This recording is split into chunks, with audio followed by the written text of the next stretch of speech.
Hey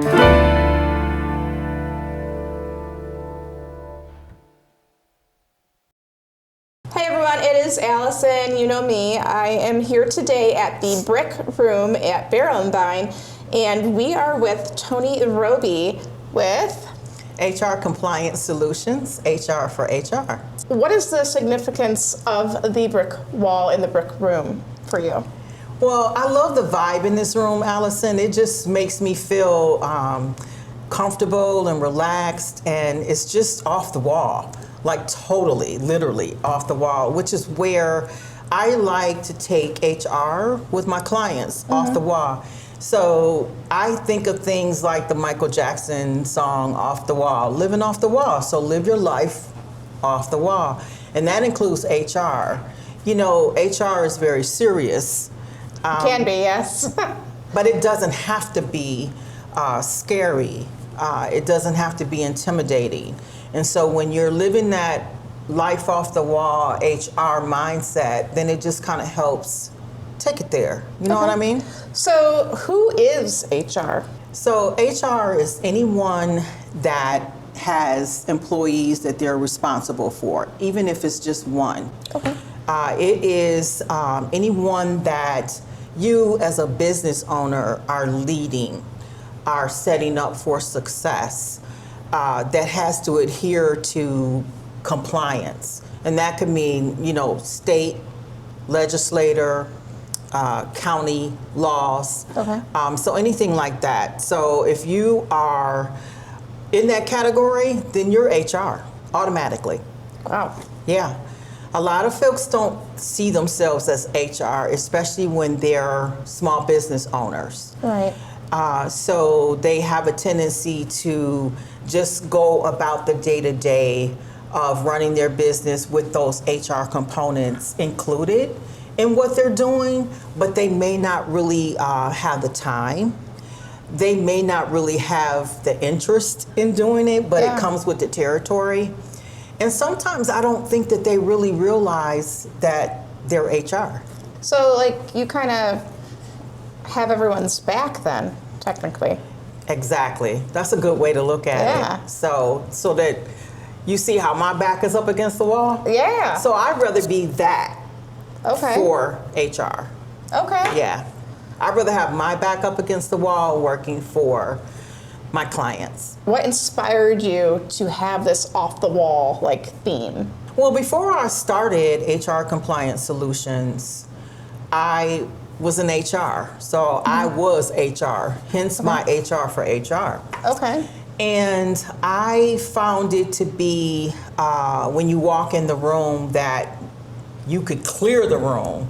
Yeah. Or everyone would just kind of get stiff and uncomfortable. Exactly. Like, oh God, HR's here. Exactly. And you don't want to be that. You No. want to be the open door policy, like, hey, you get stuff done and you back them up. Exactly. Okay. And you want to be open so that individuals will come to you and talk to you whenever they have issues, concerns, questions. Or if they want to learn about their benefits, or if there's a new piece of law or legislation comes out that impacts them, and they want to get a better understanding around how does this impact me. Yeah. So it's not just necessarily for managers, leaders, it's for the people too. So it helps you understand how to best serve your people. So I act as that liaison for HR to help managers understand how they can be open to their employees. And it really, really makes a difference. And then that's when you start living off the wall with HR because you've taken down the wall and you are letting people in. Does that make sense? Yeah. And you don't only do that, you also do like all the forms, the I-9s, W-4s, I think, and everything. Like when you first get hired, all the paperwork, correct? Yeah, so we're talking about onboarding, Yeah. right? So onboarding is, I want to say, one of the most critical components of human resources imaginable. Start off on the right foot. Yeah. So you put in all this hard work trying to find that ideal candidate, that candidate that's just going, that wowed you in the interview process and had all of the, bells and whistles that you were looking for. So then you bring them in and then you just go, oh, there's your computer. Sit on down, Yeah. get your work done, right? So the onboarding starts with the paperwork, making sure that the I-9 is completed within 3 business days, which is very important, especially in the climate that we're in right now. We want to Yeah. make sure that our employees have the necessary documentation that In makes place, them yeah. in place to work for you. Then you got the W-4. You want to make sure your W-2 is completed for tax purposes, Yeah. withholdings, so that when they get their paycheck, it's set up the way they want it to be. So Yeah. that could mean, the right amount of taxes being taken out versus too much. So when they get their check, they're like, whoa. Yeah. Although we as HR are not able to, tell you, them, yeah. but we can actually walk them through and give them examples of if you file single, if you file zero, Yeah. this is what's going to happen. So we let them do that. And then if you have, benefits that you're going to offer them, whether they're paid by the company or they're ancillary benefits, which is things like dental and vision, which Okay. the employee actually pays for and Right. the company may not. You want to make sure that they understand what those benefits are, especially if they're offering 401k. How do I save for my retirement? How do Yeah. I enroll? You don't want to miss that opportunity or that window because it comes and goes. Literally, like, Yes. Yeah. And then once it comes and goes, in your handbook, you probably have something that says that you have to enroll within X amount of days. So you want to be compliant and you don't want to Yeah. go over that and then bend the rules for some and not for others. So you want to Right. be consistent. do you help with like employee handbooks then too, or? I do. So I have a legal team that Okay. I work with. So I'm not an attorney. I just want to make sure that I indicate that, although some days I feel like I'm practicing law, but I'm not. So I have a wonderful attorney team that works with me that will review my documents, my templates, toolkits, and things like that I offer to my clients to make sure that they are legal. Okay. So this mitigates risk for my clients so that, things cannot be unraveled easily and they stand the test of time. And then when changes occur in the law or policy, then my attorneys can look those over and make sure that they're current and up to date. So you've got Will County, Cook County, and Cook County changes like That's Cook County Like for the everything, weather. I believe, like taxes and everything, I feel like. Yeah. So those handbooks are very important. I love writing handbooks. The average employer's handbook is sometimes out of date. Well, you think it's like a one and done, but Yeah, they forget that, Yes. policies change and we progress. Sometimes it feels like we're degressing, but we're, Yeah. And it's not Yeah. anyone's favorite thing to do. yeah. I have a tendency to like it. So one of the things that I do is I remind my clients, I create a checklist, a compliance checklist. And what it does is it says, okay, the year is ending. These are the legislative changes that are coming down the pipeline for 2027, since we're Yeah. in 26. And so you might want to update your handbook to reflect that. And I might give them an addendum Oh, there you that go. they can put into the handbook for that specific law or policy that's changing, and then they are good to go. Now, if they're managing their workforce in multiple states, then that's where my attorneys really come in. Although I'm versed in a lot of different state laws, but it's just a good idea and sound and solid business practice to partner with my attorneys to make sure that they're on the same page. So you really do have all the bases covered then. You really do have their back. Yeah. What is one thing that you would like the viewers to know about HR that maybe they don't know or maybe they assume, but like until you actually do it? There's probably the unknown things that are under the HR umbrella. Okay. So the HR umbrella means things like workers' comp, and some organizations have workers' comp set up where they have a safety area that handles that. But it still goes through Yeah. HR, because if someone's injured on a job, depending on what state you're operating in, it could mean lost time work, which means lost time wages.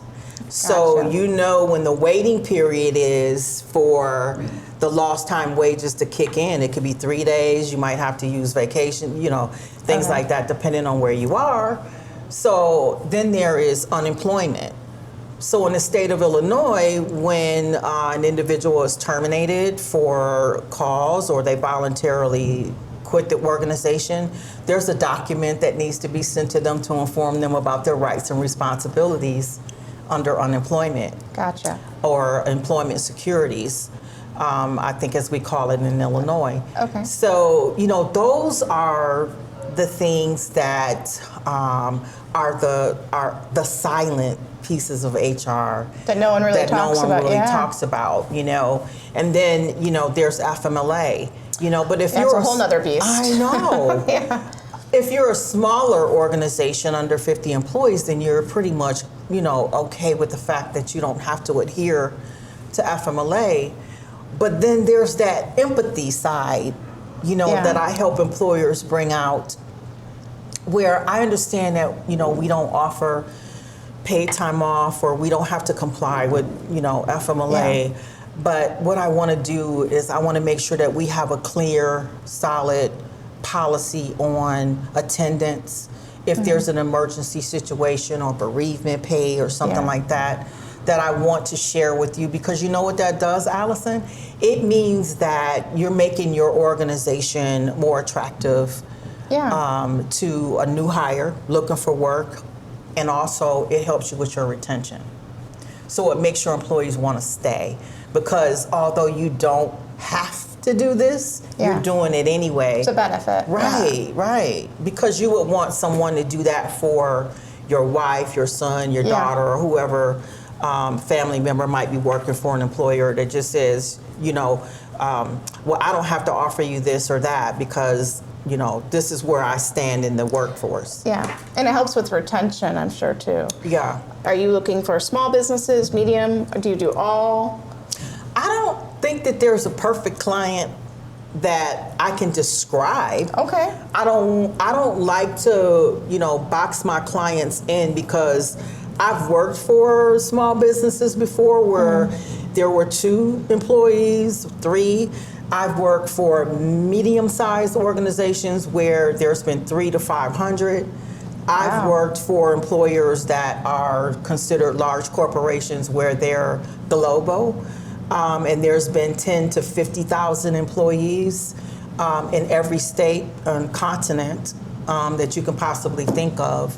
So that again kind of supports me being able to have the backs Right. of HR and support the people that support people, because I have had the flexibility and exposure of working with those size organizations as well as nonprofits. Oh, So I work that's- for a nonprofit child welfare organization in HR as a trainer, as an HR manager, and then in development and public relations. Oh, wow. Yeah. Jack of all trades. Well, You wear a lot of different hats in HR and then personally. I feel pretty comfortable in my ability to support my clients and future clients. So yeah, it makes me feel good that I come with that background, but I'm always learning. So I'm always chasing HR to find out, what's trending, what can I do different, what differentiates me from others. Yeah. How can I support my clients in a way that no one else can? So I know on the 11th you'll have other events too, but tell us Right. a little bit about this event that you're doing on the 11th. yeah, so February 11th from 5 to 7, right here in the Brick Room. We'll be taking it off the wall in a different kind of way though. We're having a night of community, charcuterie, and community. Okay. And so what I mean by community is we're having a food drive, so to speak. Okay. So I didn't really advertise it as a food drive, but I said, come on out for a night of charcuterie, networking, and community.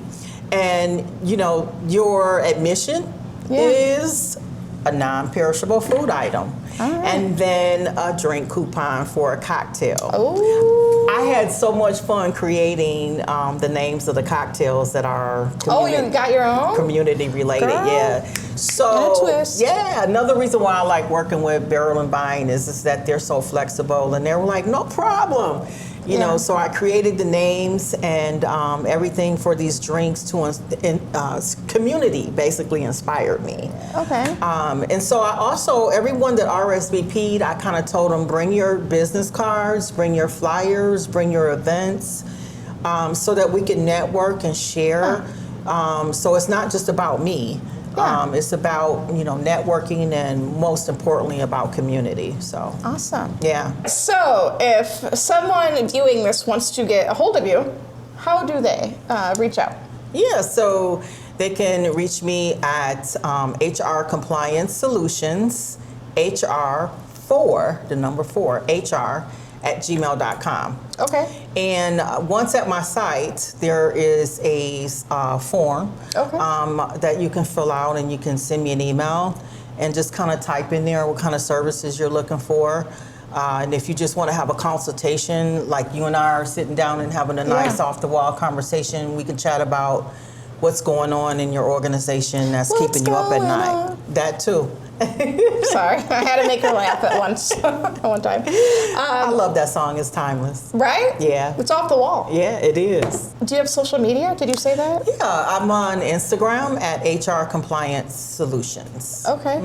Anything else that you would like to say before we wrap this thing up? Yeah, I guess what I can say is, if you want to take your HR to the next level, reach out to me at my website or at my Instagram page, and just kind of let me know what's going on. And then we can sit down and we can have a consultation and make things to the next level for you. You can watch out for my Living Off the Wall series that I have coming up, and I think you're going to like it. Well, thank you again for allowing me to learn the world of HR for HR. Exactly. And compliance solutions. I hope to see you guys in a couple weeks when we interview more members of the chamber, and I think that's a wrap. Yeah. Thank you, Allison, so much. You're It's been a welcome. pleasure. Bye, guys.